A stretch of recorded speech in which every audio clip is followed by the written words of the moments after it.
Good afternoon, everybody, and welcome to Undermine Propaganda. My name is Lisa. It is June 10th, 2026. First, thank you to everyone who's been liking, subscribing, listening, sharing, commenting.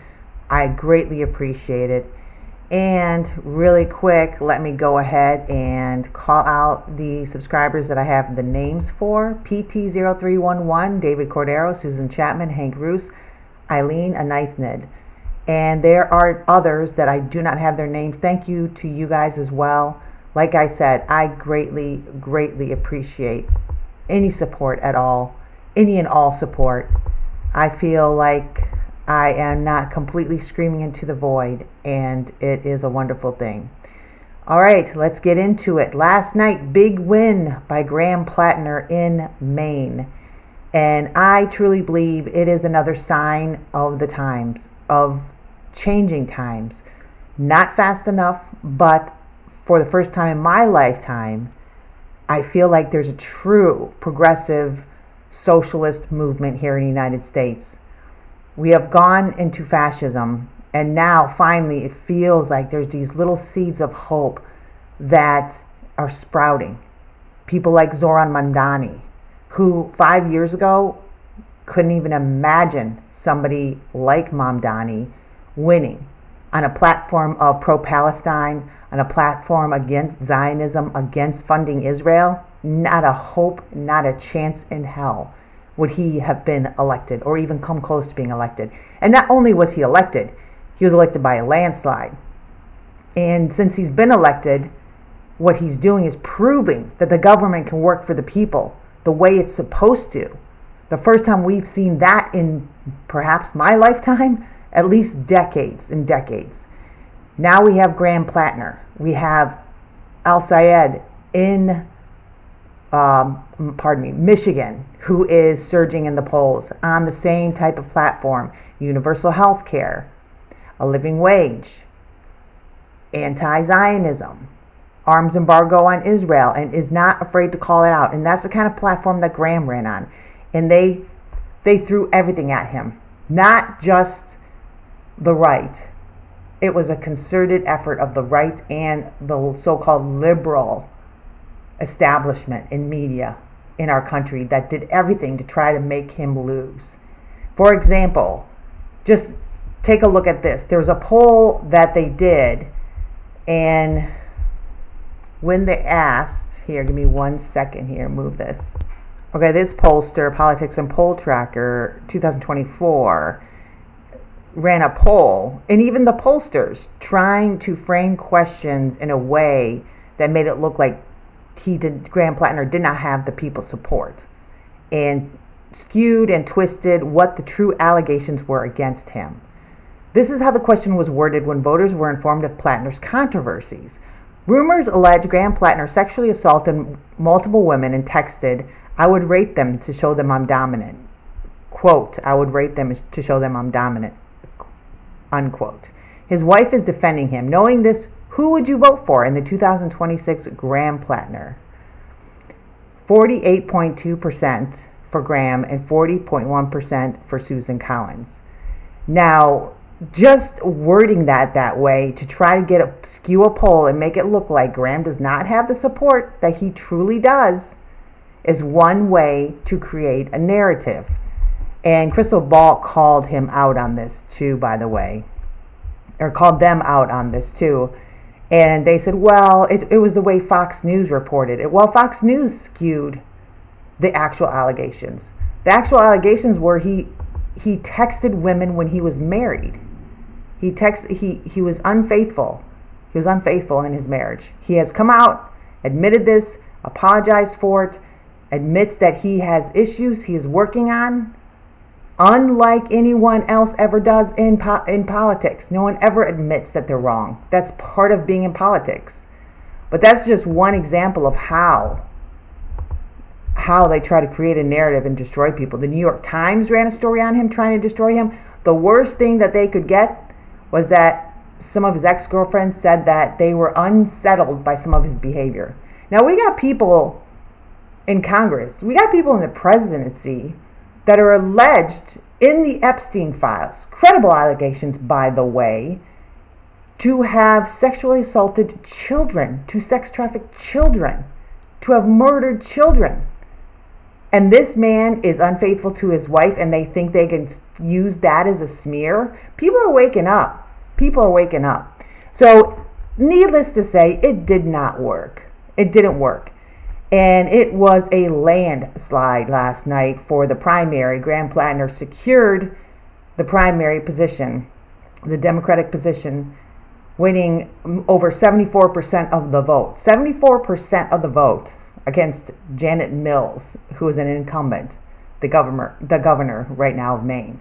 So that just tells you people have had it. People are ready. They're ready for something new. And this is what gives me hope. But let's go ahead and listen to Platner's speech, his victory speech last night, because it's definitely worth listening to. Let's see here. Now, this is Fox News reporting it out, and needless to say, Fox News was not happy at all, because they certainly don't want anybody in office to push for actual material needs of the American people. Because if the American people found any level of financial security where they didn't have to, like I always say, work 3 jobs to try to put food on the table, they don't have to worry about going into debt if they have cancer. If the American people don't have that always causing them stress and anxiety, they might be more inclined to fight back against things. They might have the wherewithal, the psychological energy, the spiritual energy to fight back against things. So the last thing the Republicans want either is somebody like Graham Platner, is somebody like Zoran Mamdani. These people, they want these people gone. They've worked decades to push these types of policies to the fringes. And guess what? They're coming back. And I don't think anything's going to be able to stop them. And I think this race, Mamdani's race, is proof of that. So let's go ahead and listen to Graham's victory speech, and I will shut up for a minute. Before a large crowd in Maine after a significant victory in that Democratic primary. Let's dip in. I've made mistakes in my life, mistakes that I regret, that I lived with, that I continue to learn from. And I'm still far from perfect. But every day I wake up and I try to be a little bit better and a little bit kinder than I was the day before. And if you give me the chance, I will be a senator for the people who cannot afford to buy a senator. That line right there, I will be a senator for the people who cannot buy a senator. Because that's the problem. Everyone is bought and paid for. And I don't know about you, but I certainly can't afford to buy a senator. So nothing that I need or I want or I think is important will ever be represented by who's in Congress right now. So the fact that he cannot be bought. And another fact about Graham Platner was his service. It messed him up. And it messes up so many veterans with, I'm pretty sure at this point now, it's at least 18 veteran suicides a day.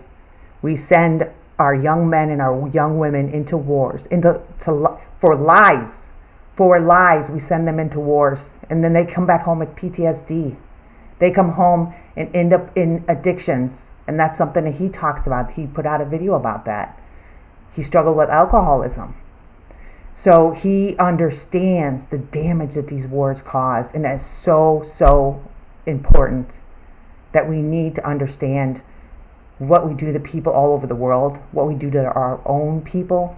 And then they come back here and they end up on heroin. They end up alcoholics. They end up in situations of domestic violence because they have no impulse control because of the PTSD. So this man, and the fact that he stands up there and admits who he is and who he has been, and that he's trying to be a different person each and every day, which is what we all should strive to be, a better person, because none of us are without mistakes and without fault. All right, let's let him finish here.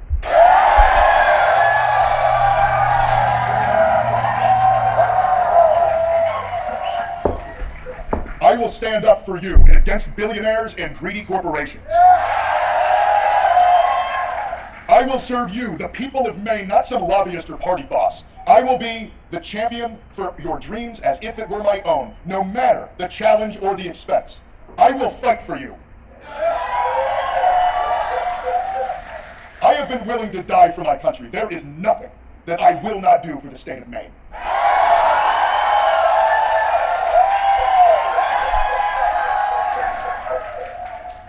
You have lifted me up.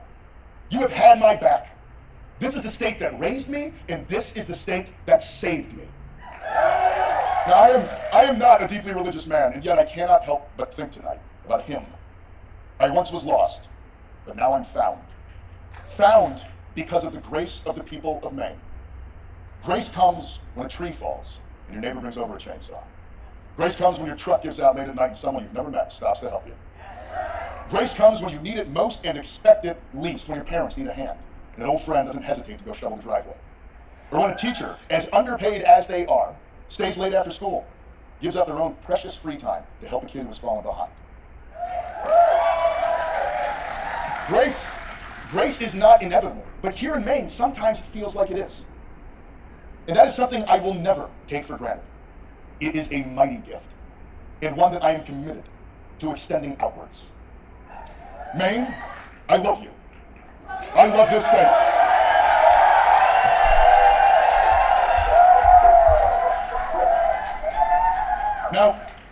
Now the national pundits, the political establishment, they keep looking for that one story, that one headline, that one moment in my life that they can define the campaign by. But in trying so hard to understand me, they fail to understand that this is not about me at all. This is a movement about us. About the far too many working far too hard and struggling far too much at the hands of the ruling class. It is not a story of my hardship, it's of our hardship. A story of stir in the summertime, plow in the winter, dig clams, and be able to send your kid off to college, but you can't anymore. Because that hard work, it isn't enough now. This story, the story of this campaign, it's not about how the political establishment counted me out. It's about for how far too long the political establishment has counted out the voices of every single person without the money to buy influence. But they don't know Maine.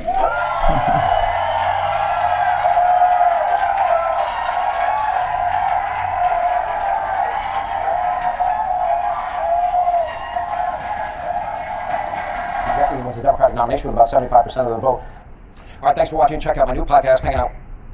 I don't know about you guys, but boy, that authenticity feels good. He just feels so authentic. I did another video about him a while back and his PTSD that he talks about from serving, but he just feels so authentic. It just feels, you can feel it.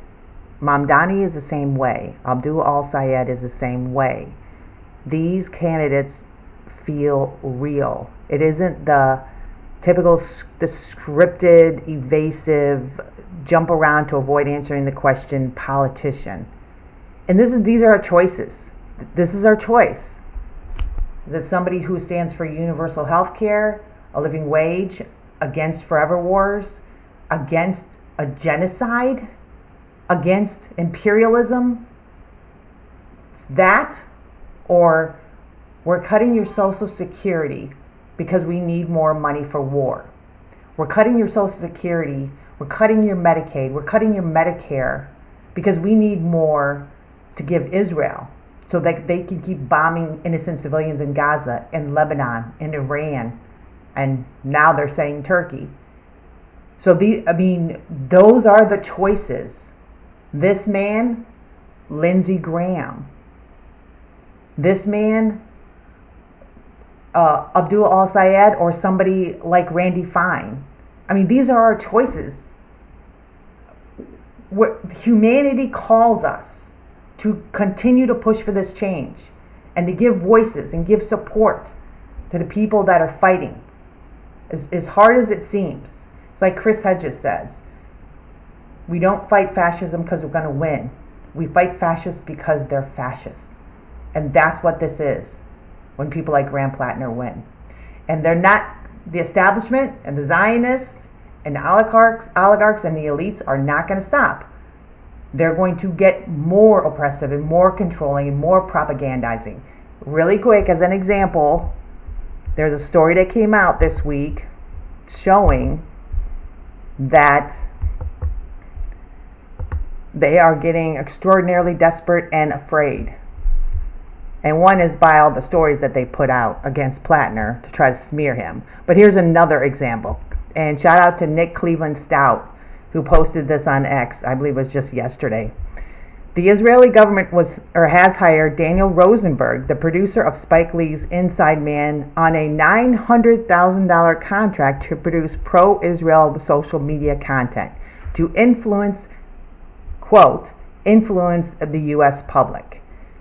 Rosenberg's firm, Puro, set to hire a director and hold casting for on-camera talent. Life is but a stage, is it not? So this is just another example of they're not going to stop. The elites, the Zionists, the oligarchs, they are just going to get more desperate and put more money into things, and they're going to get more oppressive, and the propaganda is going to get even thicker and even more well-funded. So it is important for us to realize that.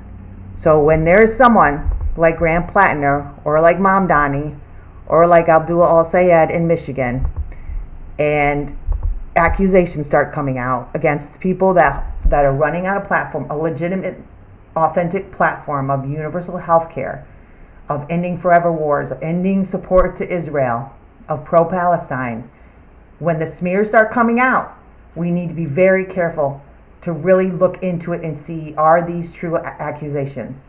We need to look into it, absolutely, and find out and make sure who we're supporting. But it is important to know that these people will straight out, flat out lie to try to smear these people and keep them from attaining any type of power in our apparatus here in America.